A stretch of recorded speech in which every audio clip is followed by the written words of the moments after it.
Hello my dear YouTube family, welcome back to Neeta tarot reading. ಇವತ್ತು ನಾನು ಯಾವ ವಿಚಾರದ ಬಗ್ಗೆ ರೀಡಿಂಗ್ ಮಾಡ್ತಾ ಇದ್ದೀನಿ ಅಂತ ಹೇಳಿದ್ರೆ, ಅಮಾವಾಸ್ಯೆ ಕಳೆದ ನಂತರ ಆ ವ್ಯಕ್ತಿಯ ಮನಸ್ಸು ಯಾವ ರೀತಿ ಬದಲಾಗಿದೆ ಅಂತ ಹೇಳಿ. ಸಪೋಸ್ ನಿಮ್ಮಿಂದ ನೋ ಕಾಂಟ್ಯಾಕ್ಟ್ ಸಿಚುವೇಶನ್ ಇರ್ಬೋದು, ಲೋ ಕಾಂಟ್ಯಾಕ್ಟ್ ಸಿಚುವೇಶನ್ ಇರಬಹುದು. ಹಾಗೆ ನಿನ್ನೆ ವಿಡಿಯೋ ಅಪ್ಲೋಡ್ ಮಾಡಿದೆ, ಸಾಕಷ್ಟು ಜನ ಸಾಕಷ್ಟು ಕಮೆಂಟ್ಗಳನ್ನ ಹಾಕಿದ್ದೀರಿ. ತುಂಬ ಅಂದರೆ ಎಷ್ಟು ಮಿಸ್ ಮಾಡ್ಕೊಂಡ್ರಿ ನನ್ನ ಅನ್ನೋದು ಆ ವಿಡಿಯೋದಲ್ಲಿ, ಇದರಲ್ಲಿ ಕಮೆಂಟಲ್ಲಿ ತುಂಬ ನಾನು ಕೂಡ ನಿಮ್ಮನ್ನು ಮಿಸ್ ಮಾಡಿಕೊಂಡೆ. ಅದನ್ನ ನೋಡಿ ನನಗೆ ನಿಜವಾಗ್ಲೂ ಆಶ್ಚರ್ಯ ಆಯಿತು, ಇಷ್ಟೊಂದೆಲ್ಲ ಚೆನ್ನಾಗಿ ರೆಸ್ಪಾನ್ಸ್ ಇದೆಯಾ ಅಂತ ಹೇಳಿ. ಹಾಗೆ ಇವತ್ತಿನ ವಿಡಿಯೋ ಏನಿದೆ ಅಂತ ಹೇಳಿದ್ರೆ, ಅಮಾವಾಸ್ಯೆ ಕಳೆದ ನಂತರ ಆ ವ್ಯಕ್ತಿಯ ಮನಸ್ಥಿತಿ ಯಾವ ರೀತಿ ಬದಲಾಗಿದೆ, ಯಾವ ರೀತಿ ಬದಲಾಗ್ತಾ ಇದೆ, ಅವರ ಎನರ್ಜಿ ಯಾವ ರೀತಿ. ಯಾಕೆ ನಾನು ಅಮಾವಾಸ್ಯೆ ಹುಣ್ಣಿಮೆ ಕಳೆದ ನಂತರ ಅಂದಾಗ, ಅಮಾವಾಸ್ಯೆಯಲ್ಲಿ ಏನಾಗುತ್ತೆ ಅಂತ ಹೇಳಿದ್ರೆ, ಯಾವುದಾದ್ರೂ ಒಂದು ವಿಚಾರ, ಯಾವುದಾದ್ರೂ ಒಂದು ವ್ಯಕ್ತಿ ಬಿಟ್ಟು ಹೋಗಿದ್ದು, ಅಥವಾ ಯಾವುದೋ ಒಂದು ವಿಚಾರನ ಮನಸ್ಸಿಗೆ ಹಾಕೊಂಡ್ಬಿಟ್ವಿ ಅಂತ ಹೇಳಿದ್ರೆ ಅದು ಏರುಪೇರುಗಳು ಆಗ್ತಾ ಇರುತ್ತೆ. ಆ ಎನರ್ಜಿ ಏರುಪೇರುಗಳು ಜಾಸ್ತಿ ಇರುತ್ತೆ. ಸೊ ಹಾಗಾಗಿ ಅಮಾವಾಸ್ಯೆ ಕಳೆದ ನಂತರ ಆ ವ್ಯಕ್ತಿಯ ಮನಸ್ಸು ಯಾವ ರೀತಿ ಬದಲಾಗಿದೆ ಅನ್ನೋದೇ ಇವತ್ತಿನ ರೀಡಿಂಗ್ ಆಗಿರುತ್ತೆ. ಎಂದಿನಂತೆ 2 ಕಾರ್ಡ್ಗಳನ್ನ ನಿಮ್ಮ ಮುಂದೆ ಇಟ್ಟಿದ್ದೀನಿ. 2 ಕಾರ್ಡ್ಗಳ ಮೇಲೆ 2 ಸ್ಟೋನ್ಗಳನ್ನ ಇಟ್ಟಿದ್ದೀನಿ. ಯಾವ ಸ್ಟೋನ್ ಇರುವ ಕಾರ್ಡ್, ಯಾವ ಕಾರ್ಡ್ ಇರುವ ಸ್ಟೋನ್ ನಿಮ್ಮ ಮನಸ್ಸಿಗೆ ತುಂಬಾನೇ ಹತ್ರ ರೆಸೊನೇಟ್ ಆಗ್ತಾ ಇದೆ, ಆ ಒಂದು ಕಾರ್ಡ್ನ ನೀವು ಸೆಲೆಕ್ಟ್ ಮಾಡ್ಕೊಳ್ಬೇಕಾಗತ್ತೆ. ಆ ವ್ಯಕ್ತಿ ಹೆಸರನ್ನ 3 ಬಾರಿ ಹೇಳ್ಕೊಳ್ಳಿ. ಆ ವ್ಯಕ್ತಿ ಹೆಸರನ್ನ 3 ಬಾರಿ ಹೇಳ್ಕೊಂಡು ಈ ಒಂದು ಕಾರ್ಡ್ನ ನೀವು ಸೆಲೆಕ್ಟ್ ಮಾಡ್ಕೊಳ್ಬೇಕಾಗತ್ತೆ. ಹಾಗೆ ನೀವು ಯಾವ ದೈವನ ತುಂಬ ನಂಬ್ತಿರಲ್ಲ, ಆ ದೈವದ ಹತ್ರ ಬೇಡ್ಕೊಳ್ಳಿ, ಈ ಕಾರ್ಡ್ ರೀಡಿಂಗ್ ತುಂಬ ಚೆನ್ನಾಗಿ ಬರಲಿ, ಆ ಏನು ಸತ್ಯತೆ ಏನಿದೆ ನನ್ನಿಂದ ಗೊತ್ತಾಗದೇ ಇರುವಂತಹ ಸುದ್ದಿ ಸರಿಯಾಗಿ ಬರಲಿ ಅಂತ ಹೇಳಿ ಆ ಭಗವಂತನ ಹತ್ರ ಬೇಡ್ಕೊಳ್ಳಿ. ನೀವು ಬೇಡ್ಕೊಂಡು ಒಂದು ಕಾರ್ಡ್ನ, ಯಾವ ಕಾರ್ಡ್ ನೋಡಿದ ತಕ್ಷಣ ನಿಮ್ಮ ಮನಸ್ಸಿಗೆ ಆ ವ್ಯಕ್ತಿ ಹೆಸರು ಹೇಳ್ತಾ ಇದ್ದಂಗೆ ಒಂದು ಕಾರ್ಡ್ ನೆನಪಾಗತ್ತಲ್ಲ, ಆ ಕಾರ್ಡ್ನ ನೀವು ಸೆಲೆಕ್ಟ್ ಮಾಡ್ಕೊಳ್ಬೇಕಾಗತ್ತೆ. ಐ ಹೋಪ್ ನೀವೆಲ್ಲ ಸೆಲೆಕ್ಟ್ ಮಾಡ್ಕೊಂಡ್ರಿ ಅಂತ ಹೇಳಿ. ಯಾರೆಲ್ಲ ಫಸ್ಟ್ ಟೈಮ್ ನನ್ನ ವಿಡಿಯೋ ನೋಡ್ತಾ ಇದ್ರಿ, ದಯವಿಟ್ಟು ಫಾಲೋ ಮಾಡೋದನ್ನ ಮರಿಬೇಡಿ, ಸಬ್ಸ್ಕ್ರೈಬ್ ಮಾಡೋದನ್ನ ಮರಿಬೇಡಿ. ಯಾರಿಗೆಲ್ಲ ಇಂಡಿವಿಜುವಲ್ ಪರ್ಸನಲ್ ಟಾರೋಡಿಂಗ್ ಸೆಷನ್ ಬೇಕು ಅನ್ನೋದಾದರೆ ಡಿಸ್ಕ್ರಿಪ್ಷನಲ್ಲಿ ಕೊಟ್ಟಿರುವಂತಹ ನಂಬರ್ಗೆ ಕಾಲ್ ಮಾಡಿ ಮುಂಚಿತವಾಗಿ ಅಪಾಯಿಂಟ್ಮೆಂಟ್ ತಗೊಳ್ಳಿ ಅಂತ ಹೇಳ್ತಾ ಈ ವಿಡಿಯೋನ ಶುರು ಮಾಡ್ತಾ ಇದ್ದೀನಿ. ಅಮಾವಾಸ್ಯೆ ಕಳೆದ ನಂತರ ಆ ವ್ಯಕ್ತಿಯ ಮನಸ್ಸು ಯಾವ ರೀತಿ ಬದಲಾಗಿದೆ ಅನ್ನೋದೇ ಇವತ್ತಿನ ರೀಡಿಂಗ್ ಆಗಿರುತ್ತೆ. ಆ ವ್ಯಕ್ತಿ ನಿಮ್ಮನ್ನ ಮಿಸ್ ಮಾಡ್ಕೊಳ್ತಾ ಇದ್ದಾರಾ, ಆ ವ್ಯಕ್ತಿ ಮತ್ತೆ ಬರುವ ಸಾಧ್ಯತೆ ಇದೆಯಾ, ಹಾಗೆ ನಿಮ್ಮಿಂದ ದೂರ ಆದಂತಹ ವ್ಯಕ್ತಿ ಅದು ಯಾರೇ ಆಗಿರ್ಬೋದು, ಆ ವ್ಯಕ್ತಿ ಹೆಸರನ್ನ ಮನಸ್ಸಿನಲ್ಲಿ ಇಟ್ಕೊಳ್ಳಿ. ಆ ವ್ಯಕ್ತಿಯ ಮನಸ್ಥಿತಿ ಯಾವ ರೀತಿ ಬದಲಾಗುತ್ತೆ.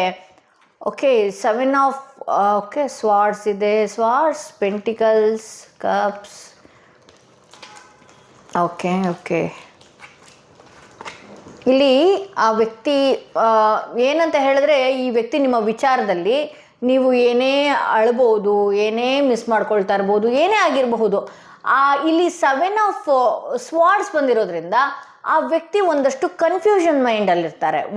ಇನ್ನೊಂದು ಅರ್ಧಂಬರ್ಧ ನಿಮ್ಮ ಬಗ್ಗೆ ತಿಳ್ಕೊಳ್ಳುವಂಥದ್ದು.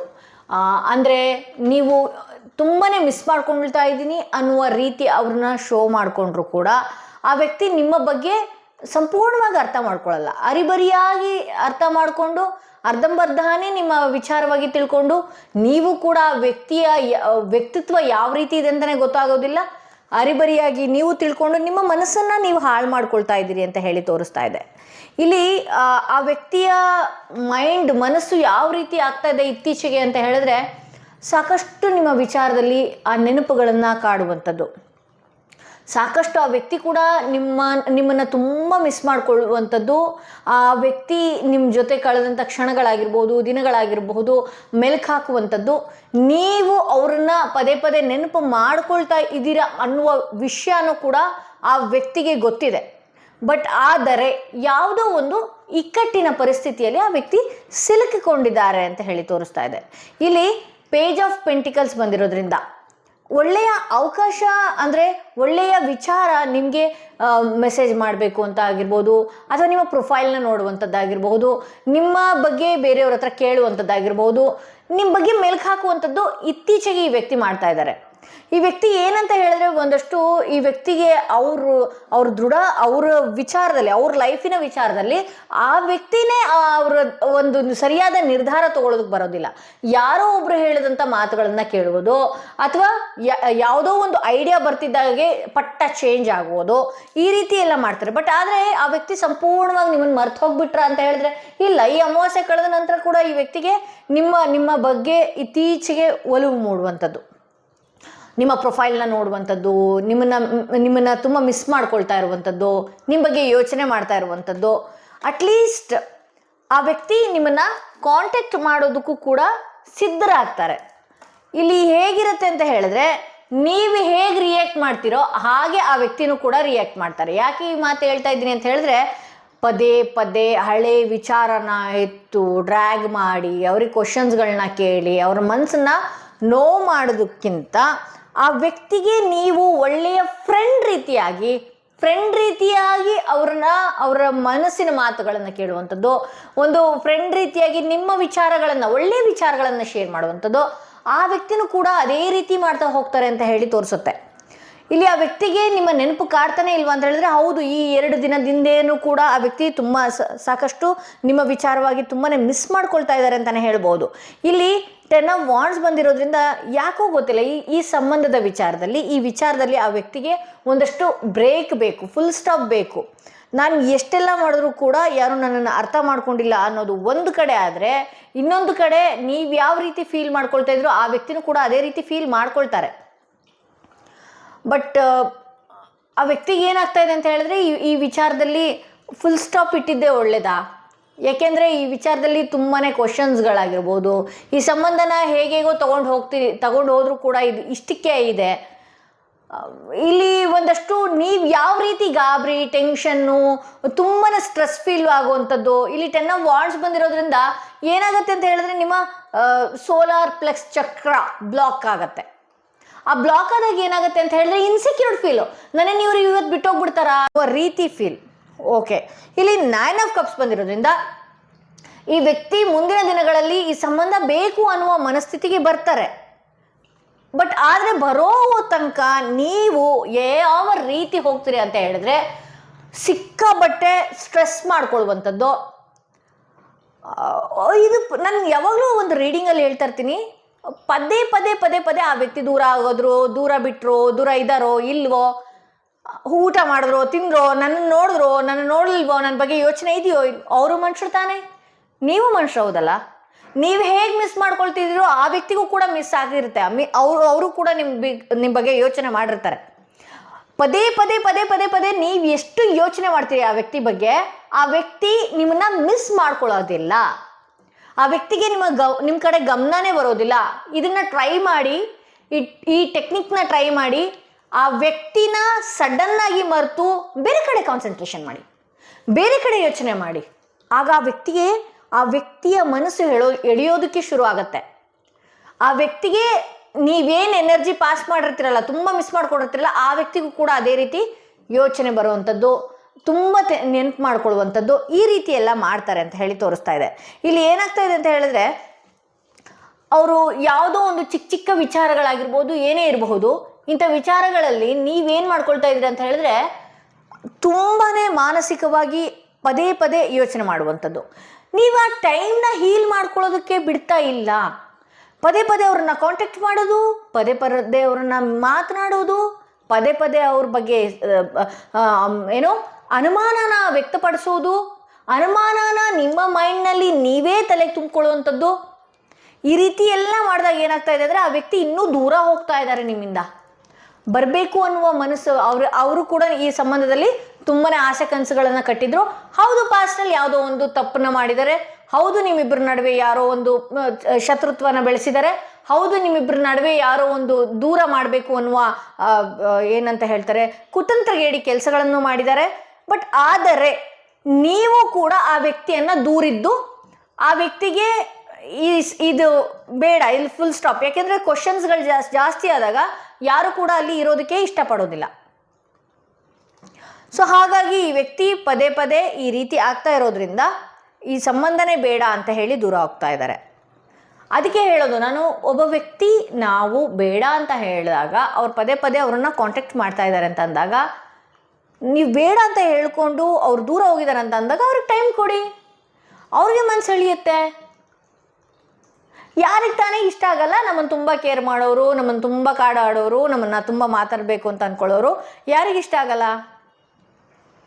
ಇಲ್ಲಿ 9 of Pentacles ಬಂದಿರೋದ್ರಿಂದ ಒಂದಷ್ಟು ಸೈಲೆಂಟಾಗಿ, ಒಂದಷ್ಟು ಮೌನವಾಗಿ ನೀವು ಕೂಡ ಬರ್ತಾರೆ ಅನ್ನುವ ಹೋಪ್ನ ಇಟ್ಕೊಳ್ಬೇಕಾಗತ್ತೆ. ಆ ವ್ಯಕ್ತಿ ಕೂಡ ಅಷ್ಟೇನೆ ಇಲ್ಲಿ ಏನಾಗ್ತಾ ಇದೆ ಅಂತ ಹೇಳಿದ್ರೆ, ಆ ವ್ಯಕ್ತಿ ಮಾತಾಡ್ತಾ ಇದ್ದ ಹಾಗೆ ಪಾಸ್ಟ್ ಬಗ್ಗೆ ಮಾತಾಡಿದ್ದು ಈ ಹಿಂದೆನ ಆ ವ್ಯಕ್ತಿಗೆ ತುಂಬಾನೇ ಎಕ್ಸ್ಪೀರಿಯನ್ಸ್ ಆಗಿದೆ ನಿಮ್ಮ ವಿಚಾರದಲ್ಲಿ. ಸೊ ಹಾಗಾಗಿ ಅವರು ಬಂದ್ರೆ ಏನಾಗುತ್ತೋ ಅನ್ನುವ ಒಂದು ಭಯನೂ ಕೂಡ ಇದೆ, ಬರಬೇಕು ಅನ್ನುವ ಆಸೆನೂ ಇದೆ. ನಿಮ್ಮ ಪ್ರೊಫೈಲ್ಸ್ಗಳನ್ನ ಆ ವ್ಯಕ್ತಿ ಕೂಡ ಪದೇ ಪದೇ ಚೆಕ್ ಮಾಡ್ತಾ ಇದ್ದಾರೆ ಅಂತಾನು ಹೇಳಬಹುದು. ಹಾಗೆ ಇಲ್ಲಿ ಯೂನಿವರ್ಸ್ ಕಡೆಯಿಂದ ನಿಮ್ಗೆ ಏನು ಮೆಸೇಜ್ ಬರ್ತಾ ಇದೆ ನೋಡೋಣ. ಯೂನಿವರ್ಸ್ ಕಡೆಯಿಂದ ಏನು ಸಂದೇಶ ಕೊಡ್ತಾ ಇದೆ ನಿಮಗೆ, ಯಾವ ಗಾಳಿ ನಿಮಗೂ ಇದೊಂದು ಸಂದೇಶ ಕೊಡ್ತಾ ಇದೆ ನೋಡೋಣ. ಇಲ್ಲಿ ಫೈರ್ ಸ್ಪಾರ್ಕ್ ಟ್ರಾನ್ಸ್ಫಾರ್ಮ್ ಅಂತ ಬರ್ತಾ ಇದೆ. ಅಂದರೆ ಇಲ್ಲಿ ಒಂದಷ್ಟು ಜಗಳಗಳು, ಕೋಪಗಳು, ಮಾತುಗಳು ಎಲ್ಲನೂ ನಡೆದಿದೆ. ಇದೊಂದು ಟ್ರಾನ್ಸ್ಫಾರ್ಮೇಷನ್ ಆಗುತ್ತೆ. ಸೈಲೆಂಟ್ ಆಗಿರೋದು ಉತ್ತಮ. ನನ್ಗೆ ಗೊತ್ತು ನಿಮಗೆ ಪದೇ ಪದೇ ಗಾಬರಿ ಆಗಿಬಿಡತ್ತೆ, ಸೈಲೆಂಟ್ ಆಗಿರೋದಕ್ಕೂ ಆಗೋದಿಲ್ಲ, ತುಂಬಾನೇ ಟೆನ್ಷನ್ ಮಾಡ್ಕೊಳ್ತೀರಿ, ತುಂಬಾನೇ ಮಾನಸಿಕವಾಗಿ ಯೋಚನೆ ಮಾಡ್ತೀರಿ, ಪಾಸ್ಟ್ ಬಗ್ಗೆನೇ ತುಂಬಾನೇ ಕೆದಕ್ತೀರಿ. ಓಕೆ, ಬಟ್ ಆದರೆ ಇಲ್ಲಿ ಏನಾಗ್ತಾ ಇದೆ, ಇದು ಒಂದು ದೊಡ್ಡ ಬದಲಾವಣೆನೇ ತರುತ್ತೆ. ನೀವು ಒಂದಷ್ಟು ಮೌನವಾಗಿ ಇರಬೇಕಾಗತ್ತೆ ಅಂತಾನು ಹೇಳಬಹುದು.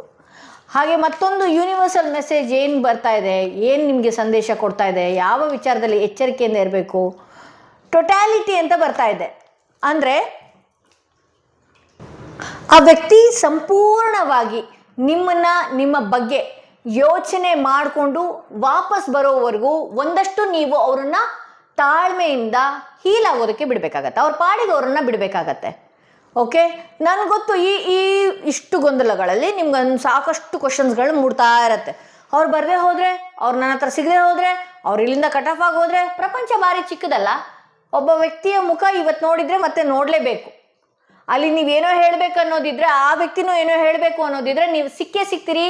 ಆ ವಿಚಾರ ಪರಿಪೂರ್ಣವಾಗಿ ಆಗತ್ತೆ ಅಂತ ಹೇಳಿ ತೋರಿಸುತ್ತೆ. ಸೊ ಇದು ಯಾರೆಲ್ಲ ಮೊದಲನೆಯ ಕಾರ್ಡ್ ಸೆಲೆಕ್ಟ್ ಮಾಡ್ಕೊಂಡಿದ್ರಿ ಅವರ ರೀಡಿಂಗ್ ಇದಾಗಿತ್ತು. ಹಾಗೆ ಯಾರೆಲ್ಲ ಸೆಕೆಂಡ್ ಕಾರ್ಡ್, ಆ ವ್ಯಕ್ತಿಯ ಮನಸ್ಥಿತಿ, ಮೊದಲನೇ ಕಾರ್ಡ್ ಯಾರು ಸೆಲೆಕ್ಟ್ ಮಾಡ್ಕೊಂಡಿದ್ರಿ ಅವರಿಗೆ ಆ ವ್ಯಕ್ತಿಯ ಮನಸ್ಥಿತಿ ಹೇಗಿದೆ ಅಂತ ಹೇಳಿದ್ರೆ, ಆ ವ್ಯಕ್ತಿ ನಿಮ್ಮ ಬಗ್ಗೆ ಮೆಲ್ಕು ಹಾಕ್ತಾ ಇದ್ದಾರೆ, ನಿಮ್ಮ ಪ್ರೊಫೈಲ್ನ ನೋಡೋದು ಈ ರೀತಿ ಎಲ್ಲ ಮಾಡ್ತಾ ಇದ್ದಾರೆ.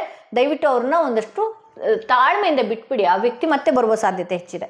ಹಾಗೆ ಯಾರೆಲ್ಲ ಈ ಸ್ಟೋನ್ ಇರುವಂತಹ ಕಾರ್ಡ್ ಸೆಕೆಂಡ್ ಕಾರ್ಡ್ ಸೆಲೆಕ್ಟ್ ಮಾಡ್ಕೊಂಡ್ರಿ, ಅಮಾವಾಸ್ಯೆ ಕಳೆದ ನಂತರ ಆ ವ್ಯಕ್ತಿಯ ಮನಸ್ಥಿತಿ ಯಾವ ರೀತಿ ಬದಲಾಗ್ತಾ ಇದೆ, ಯಾವ ರೀತಿ ಆ ವ್ಯಕ್ತಿ ಬದಲಾಗ್ತಾರೆ, ಆ ವ್ಯಕ್ತಿಯ ಮನಸ್ಥಿತಿ ಹೇಗಿದೆ, ಆ ವ್ಯಕ್ತಿ ಬರೋ ಸಾಧ್ಯತೆ ಇದೆಯಾ, ಈ ಎಲ್ಲ ವಿಚಾರಗಳನ್ನು ನೋಡ್ತಾ ಹೋಗೋಣ. ಇಲ್ಲಿ 10 ಆಫ್ ಪೆಂಟಿಕಲ್ಸ್ ಬಂದಿದೆ, king of swords, page of cups. Okay, ಇಲ್ಲಿ ಆ ವ್ಯಕ್ತಿ ಯಾವುದೋ ಒಂದು ಅವರ ಫ್ಯಾಮಿಲಿಯಲ್ಲಿ ಆಗಿರ್ಬೋದು, ಏನೇ ಇರಬಹುದು, ಒಂದಷ್ಟು ಸಂತೋಷದ ವಾತಾವರಣವನ್ನು ನೋಡ್ತಾ ಇದ್ದಾರೆ.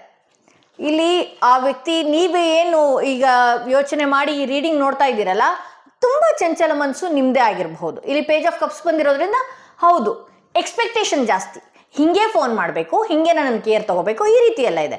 ಬಟ್ ಅವರ ವೈಯಕ್ತಿಕ ಲೈಫ್ ಅಂದರೆ ಫ್ಯಾಮಿಲಿ, ಅವರ ಪರ್ಸ್ನಲ್ ಲೈಫ್, ಅದು ಕೆಲಸದ ಕಡೆ ಆಗಿರ್ಬೋದು, ಯಾವುದೇ ಆಗಿರಬಹುದು, ಅದನ್ನು ಅವರು ತುಂಬ ಜವಾಬ್ದಾರಿಯಿಂದ ಇದು ಮಾಡ್ತಾರೆ. ಯಾಕೆ ಅಂತ ಹೇಳಿದ್ರೆ ಒಳ್ಳೊಳ್ಳೆ ಅವಕಾಶನ ತುಂಬ ಆ ವ್ಯಕ್ತಿ ಎಕ್ಸೆಪ್ಟ್ ಮಾಡ್ತಾ ಇದ್ದಾರೆ, ಎಕ್ಸ್ಪೆಕ್ಟ್ ಮಾಡ್ತಾ ಇದ್ದಾರೆ. ಸೊ ಹಾಗಾಗಿ ಈ ವ್ಯಕ್ತಿ ಒಂದಷ್ಟು ಹಣ ಹೂಡಿಕೆ ಮಾಡುವಂಥದ್ದಾಗಿರೋದು ಮನಿ ಮೈಂಡೆಡ್ ರೀತಿ ವ್ಯಕ್ತಿತ್ವ ಇರೋರು ಅಂತ ಹೇಳಿ ತೋರಿಸ್ತಾ ಇದೆ. ಇಲ್ಲಿ ನಿಮಗೆ ಚಂಚಲ ಮನಸ್ಸು ಇರೋದ್ರಿಂದ ಈ ವ್ಯಕ್ತಿಯ ವ್ಯಕ್ತಿತ್ವ ಹೇಗೆ ಅಂತ ಹೇಳಿದ್ರೆ ಒಂದು ಲೀಡರ್ಶಿಪ್ ರೀತಿ ಇರುತ್ತೆ. ಏನೇ ಆದರೂ ಒಂದು ಮೈಂಡ್ ಮೆಚ್ಯೂರ್ಡ್ ಆಗಿ ಥಿಂಕ್ ಮಾಡ್ತಾರೆ.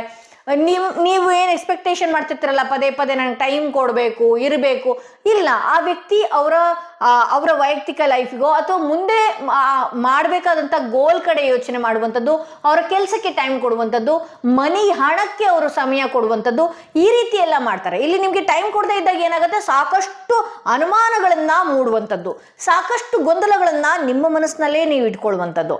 ಇಲ್ಲಿ ನಿಮ್ಮ ಚಂಚಲ ಮನಸ್ಸು ಯಾವ ರೀತಿ ಇರುತ್ತೆ ಅಂತ ಹೇಳಿದ್ರೆ, ಎಕ್ಸ್ಪೆಕ್ಟೇಷನ್ನ ದಯವಿಟ್ಟು ಈ ರೀಡಿಂಗ್ ಸೆಕೆಂಡ್ ಕಾರ್ಡ್ ಯಾರು ಸೆಲೆಕ್ಟ್ ಮಾಡ್ಕೊಂಡಿದ್ರಿ ಆ ಎಕ್ಸ್ಪೆಕ್ಟೇಷನ್ನ ಕಟ್ ಆಫ್ ಮಾಡಿ. ಯಾಕೆ ಮಾತು ಹೇಳ್ತಾ ಇದ್ದೀನಿ ಅಂತ ಹೇಳಿದ್ರೆ, ನಿಮ್ಗೊಂದು ಇರುತ್ತಲ್ಲ, ನಿಮಗೆ ನೀವೇ ಊಹೆ ಮಾಡ್ಕೊಳ್ತೀರಿ.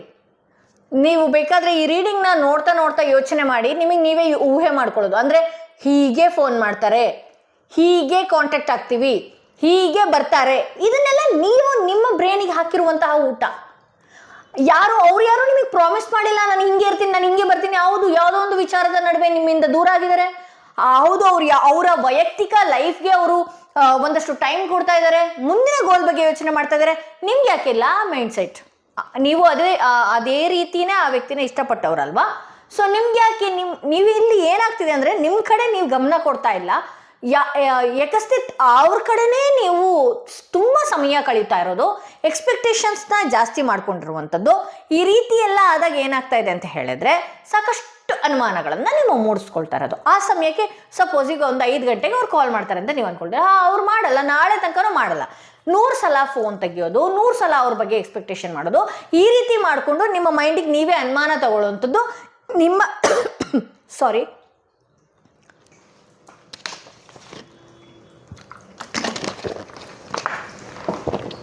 ನಿಮ್ಮ ಮನಸ್ಸಿಗೆ ನೀವೇ ಅವ್ರ ಬಗ್ಗೆ ಅನುಮಾನಗಳನ್ನು ಮೂಡಿಸ್ಕೊಳ್ಳುವಂಥದ್ದು.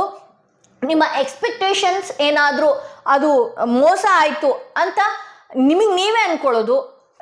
ಆಗ ಅವರು ಏನು ನಿಮ್ಮ ಸಮಯಕ್ಕೆ ಅವರು ಸಿಗದೇ ಇದ್ದಾಗ, ನಿಮ್ಮ ಕಾಂಟ್ಯಾಕ್ಟಿಗೆ ಅವ್ರು ಸಿಗದೇ ಇದ್ದಾಗ ಅವರು ನನ್ನನ್ನು ಇಗ್ನೋರ್ ಮಾಡ್ತಾ ಇದ್ದಾರೆ, ಇದು ಇಲ್ಲಿಗೆ ಮುಗಿದು ಹೋಯ್ತು, ಇಲ್ಲಿಗೆ ಲೈಫೇ ಮುಗಿದು ಹೋಯ್ತು. ನಿಮಗೂ ಲೈಫಲ್ಲಿ ಸಾಕಷ್ಟಿದೆ. ನಿಮ್ಮ ಆರೋಗ್ಯದ ಕಡೆ ಗಮನ ಕೊಡಬೇಕು, ನಿಮ್ಮ ಫೇಸ್ ಕಡೆ ಗಮನ ಕೊಡಬೇಕು, ನಿಮ್ಮ ಉಗುರು, ನಿಮ್ಮ ಕಣ್ಣು. ಪ್ರತಿ ಗಂಡು ಮಕ್ಳಿಗೂ ಹೇಳ್ತಾ ಇದ್ದೀನಿ, ಹೆಣ್ಮಕ್ಳಿಗೂ ಹೇಳ್ತಾ ಇದ್ದೀನಿ. ನಿಮ್ಮದೇ ಆದಂಥ ಎಷ್ಟು ಅಟ್ಮಾಸ್ಫಿಯರ್ ಇದೆ, ನಿಮ್ಮದೇ ಆದಂಥ ಎಷ್ಟು ಸೊಸೈಟಿ ಇದೆ. ನಿಮ್ಮ ಬಟ್ಟೆನ ಐರನ್ ಮಾಡಿದ್ದೀರಾ ಅಥವಾ ನಿಮ್ಮನ್ನು ನೀವು ನೋಡ್ಕೊಂಡಿದ್ದೀರಾ? ನಿಮ್ಮ ಬಗ್ಗೆ ನೀವು ಕೇರ್ ಮಾಡ್ಕೊಂಡಿದ್ದೀರಾ? ಇಲ್ಲ. ಯಾವುದೋ ಒಂದು ಆಗದೇ ಇರೋ ವಿಚಾರವಾಗಿ, ಯಾವುದೋ ಒಂದು ವ್ಯಕ್ತಿ ವಿಚಾರವಾಗಿ ತುಂಬಾನೇ ಥಿಂಕ್ ಮಾಡಿ ಅದಕ್ಕೊಂದಷ್ಟು ಅನುಮಾನ ಅನ್ನೋ ಟ್ಯಾಬ್ಲೆಟ್ ತಗೊಂಡು ಪ್ರತಿ ಸತಿ ಬೆಡ್ ರಿಡನ್ ಆದವ್ರ ಥರ ಒಂದು ಕಡೆ ಮಲ್ಗೋದು, ಪ್ರತಿ ಸತಿ ಬೆಡ್ ರಿಡನ್ ಆದವ್ರ ಥರ ಒಂದು ಕಡೆ ಮೊಬೈಲ್ ಇಟ್ಕೊಂಡು ಪದೇ ಪದೇ ಆ ವ್ಯಕ್ತಿ ವಿಚಾರವಾಗೇ ನೋಡೋದು. ಈ ರೀತಿ ಎಲ್ಲ ನಿಮ್ಮ ಮನಸ್ಸಿಗೆ ನೀವೇ ಹಳ್ಳ ಹುಡ್ಕೊಳ್ತಾ ಇದ್ದೀರಾ, ಹಳ್ಳ ತೋಡ್ಕೊಳ್ತಾ ಇದ್ದೀರಾ. ಇಲ್ಲಿ ಸ್ಟಾರ್ ಬಂದಿರೋದ್ರಿಂದ ಈ ವ್ಯಕ್ತಿ ಏನು ಅಂತ ಹೇಳಿದ್ರೆ ಅಮಾವಾಸ್ಯೆ ಕಳೆದ ನಂತರ ಆ ವ್ಯಕ್ತಿಯ ಮನಸ್ಸಿನಲ್ಲಿ ಯಾವ ರೀತಿ ಭಾವನೆ ಬರ್ತಾ ಇದೆ ಅಂದರೆ ಒಂದಷ್ಟು ಟ್ರಾವೆಲಿಂಗ್ ಮಾಡ್ತಾ ಇದ್ದಾರೆ ಅವರು. ಹಾಗೆ ಒಂದಷ್ಟು ಅವಕಾಶಗಳ ಕಡೆ ಮುಖ ಮಾಡ್ತಾ ಇದ್ದಾರೆ, ಅವರ ಕೆಲಸಗಳ ಕಡೆ ಅವರು ಸಮಯ ಕೊಡ್ತಾ ಇದ್ದಾರೆ, ಯಾವುದೋ ಒಂದು ವಿಚಾರಗಳ ಕಡೆ ಆ ವ್ಯಕ್ತಿ ತುಂಬಾನೇ ಗಮನ ಕೊಡ್ತಾ ಇದ್ದಾರೆ ಅಂತ ಹೇಳಿ. ಇಲ್ಲಿ ಕ್ವೀನ್ ಆಫ್ ಸ್ವಾರ್ಡ್ಸ್ ಬಂದಿರೋದ್ರಿಂದ ಇಲ್ಲಿ ನೋಡಿ ನಿಮ್ಮ ಮನಸ್ಥಿತಿ ಹೇಗಿದೆ ಅಂತ ಹೇಳಿದ್ರೆ ಆ ವ್ಯಕ್ತಿನ ಕಾಂಟ್ಯಾಕ್ಟ್ ಮಾಡಿದಾಗ ನೀವು ಹಿರಿತವಾಗಿ ಮಾತನಾಡುವಂಥದ್ದು, ಹಿರಿತವಾಗಿ ನೀವು ತುಂಬಾನೇ ಟ್ರಿಗರ್ ಮಾಡುವಂಥದ್ದು, ತುಂಬಾನೇ ಆ ವ್ಯಕ್ತಿಯ ವಿಚಾರವಾಗಿ ಹೌದೋ ಇಲ್ವೋ ಅಂತ ಹೇಳಿ ಕೂಲಂಕುಷವಾಗಿ ಯೋಚನೆ ಮಾಡೋದಿಲ್ಲ. ನೀವು ಅಂದ್ಕೊಂಡಿದ್ದೇ ಸತ್ಯ ಅನ್ನುವ ರೀತಿಯಲ್ಲಿ ಆ ವ್ಯಕ್ತಿಗೆ ನೀವು ಒಂದಷ್ಟು ಮಾತನಾಡಿರೋದು ಮಾಡ್ತಾ ಇದ್ದೀರಿ. ಇಲ್ಲಿ ಪೇಜ್ ಆಫ್ ಸ್ವಾರ್ಡ್ಸ್ ಬಂದಿರೋದ್ರಿಂದ ಈ ವ್ಯಕ್ತಿಗೆ ಹೇಗಾಗತ್ತೆ ಅಂತ ಹೇಳಿದ್ರೆ ಫಿಕಲ್ ಮೈಂಡ್ ಆದಂಗೆ ಆಗ್ಬಿಡುತ್ತೆ. ಇವ್ರನ್ನ ಕಾಂಟ್ಯಾಕ್ಟ್ ಮಾಡ್ಬೇಕಾ ಬೇಡವಾ, ಈ ವಿಚಾರ ಹೇಳಿದ್ರೆ ಇದಕ್ಕಿನ್ಯಾವ ರೀತಿ ರಿಯಾಕ್ಟ್ ಆಗುತ್ತೋ, ಅಥವಾ ಇದನ್ನೆಲ್ಲ ನಾನು ಯಾಕೆ ಇವ್ರಿಗೆ ಎಕ್ಸ್ಪ್ಲೈನ್ ಮಾಡಬೇಕು ಅನ್ನುವ ಫೀಲ್ ಆ ವ್ಯಕ್ತಿಗೆ ಬರೋದಕ್ಕೆ ಶುರು ಆಗುತ್ತೆ ಅಂತ ಹೇಳ್ಬೋದು. ಇಲ್ಲಿ ಹಾಗೆ 4 ಆಫ್ ಪೆಂಟಿಕಲ್ಸ್ ಬಂದಿರೋದ್ರಿಂದ ಈ ವ್ಯಕ್ತಿ ಅಮಾವಾಸ್ಯೆ ಕಳೆದ ನಂತರ ನಿಮ್ಮ ಹತ್ರ ಬರುವ ಸಾಧ್ಯತೆನೂ ಹೆಚ್ಚಿದೆ, ಮಾತನಾಡುವ ಸಾಧ್ಯತೆನೂ ಹೆಚ್ಚಿದೆ. ಅದೇ ರೀತಿ ಅಮಾವಾಸ್ಯೆ ಕಳೆದ ನಂತರ ನೀವು ಈ ವ್ಯಕ್ತಿ ಈ ಪಾಸ್ಟಲ್ಲಿ ಮಾಡಿರುವಂತಹ ವಿಚಾರಗಳನ್ನ ಅಥವಾ ನೀವು ನಿಮ್ಮ ಮೈಂಡಿಗೆ ತಗೊಂಡಿರುವಂಥದ್ದು, ಅವ್ರ ಸಮಯ ಕೊಡದೇ ಇರುವಂಥದ್ದು, ಅವ್ರು ಯಾವುದೋ ಏನೋ ನಿಮಗೆ ಮೋಸ ಮಾಡಿದ್ದಾರೆ ಅನ್ನುವಂಥದ್ದು, ಇದನ್ನೆಲ್ಲ ಮೈಂಡ್ನಲ್ಲಿ ಇಟ್ಕೊಂಡು ಸಾಕಷ್ಟು ಅವ್ರನ್ನ ಟ್ರಿಗರ್ ಮಾಡಿ ಅವ್ರ ಮನಸ್ಸನ್ನ ನೀವೇ ಹದಗೆಡಿಸ್ತೀರಿ. ಹಾಗಾಗಿ ಈ ವ್ಯಕ್ತಿ ಸಾಕಷ್ಟು ವಿಚಾರಗಳನ್ನ ನಿಮ್ಮಿಂದ ಮುಚ್ಚಿಡುವಂಥದ್ದು ಮಾಡ್ತಾರೆ. ಆಬ್ವಿಯಸ್ಲಿ ಬರ್ತಾರೆ. ಈ ವ್ಯಕ್ತಿ ಬಂದ್ರೂ ಕೂಡ ನಿಮ್ಮ ಕಣ್ಣಿ ಮುಂದೆ ಹೆಂಗ್ ಕಾಣಿಸ್ತಾ ಇರ್ತಾರೆ ಅಂದ್ರೆ ಏನೋ ವಿಷಯ ಮುಚ್ಚಿಡ್ತಾ ಇದ್ದಾರೆ.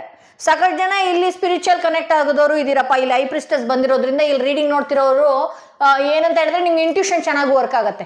ಏನೋ ಮುಚ್ಚಿಡ್ತಾ ಇದ್ದಾರೆ, ಇವ್ರು ಯಾವುದೋ ಒಂದು ವಿಚಾರ ನನ್ನಿಂದ ಬಚ್ಚಿಟ್ಟಿದ್ದಾರೆ, ಏನೋ ನನ್ನಿಂದ ಅವರು ಹೈಡ್ ಮಾಡ್ತಾ ಇದ್ದಾರಲ್ಲ, ಏನೋ ನನ್ನಿಂದ ಫೋನಲ್ಲಿ ಅವರು ತೆಗ್ದಿಡ್ತಾ ಇದ್ದಾರೆ.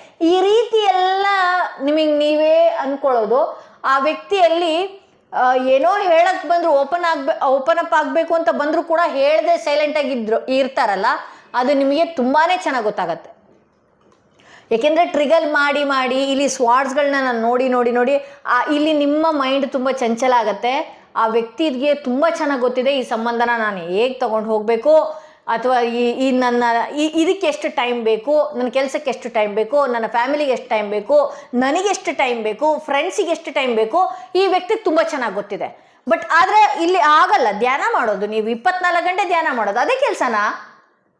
ಇಲ್ಲಿ ರೀಡಿಂಗ್ ನೋಡಿ ಮತ್ತೆ ನನಗೆ ಹಾಕ್ತೀರಿ, ತುಂಬ ಕರೆಕ್ಟಾಗಿ ಹೇಳಿದ್ರೆ ನಾನು ಏನು ಮಾಡ್ತಿದ್ದೀನಿ ಅದನ್ನೇ ಹಾಕಿದ್ರಿ ಅಂತ. ಇಲ್ಲಿ ಏನು ಬಂದಿದೆ ಅದನ್ನೇ ನಾನು ಹೇಳಬೇಕಾಗತ್ತೆ. ಇಲ್ಲಿ ಅದಕ್ಕೆ ನಾನು ಹೇಳಿದ್ದು, ರೀಡಿಂಗ್ ನೋಡುವಾಗ ದೇವ್ರ ಹತ್ರ ನೀವೇ ಬೇಡ್ಕೊಂಬಿಡಿ, ಇಲ್ಲಿ ಬರೋದು ಸತ್ಯನೇ ಅಲ್ಲಿ ತೋರಿಸ್ಲಿ ಅಂತ, ನನ್ನ ಸತ್ಯನೇ ಅಲ್ಲಿ ತೋರಿಸ್ಲಿ ಅಂತ.